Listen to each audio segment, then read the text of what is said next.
এই কাকা এমন করে হাত পাচ্ছিল কেন? তো চলো বিষয়টা প্রথম থেকে বলা যাক। আজকে আমি চলে এসেছি কুমারপাড়া অষ্টপ্রহর। ইয়েস, কুমারপাড়া অষ্টপ্রহর। যেই কুমারপাড়া ছোটবেলায় বইয়েতে পড়েছি, অর্থাৎ রবি ঠাকুরের হাট কবিতার কুমারপাড়া। এটা কি সেই কুমারপাড়া? তোমাদের কি মনে হয় কমেন্ট করো। এখানে এসে প্রথমে বাচ্চাদের এই উছলকুদ দেখতে দেখতে ভাবছিলাম আমাদের সময় যদি এটা থাকতো তাহলে কতই না মজা করতাম।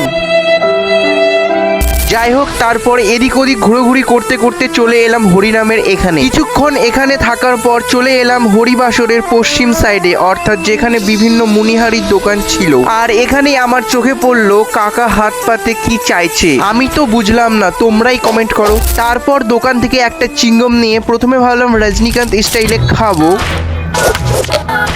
বাট পরে ভাবলাম এটা করতে গিয়ে যদি আমার 1 টাকা নষ্ট হয়ে যায়, তাই আমি আমার দেশি স্টাইলেই খেলাম। সবার শেষে দেখলাম এইদিকে খিচুড়ি প্রসাদ দিচ্ছে, তাই আমিও বাড়ির জন্য কিছুটা খিচুড়ি প্যাক করে নিলাম। তো এখন আমি বাড়ি যাই আর তোমাদেরকে বলি টাটা, বাই বাই।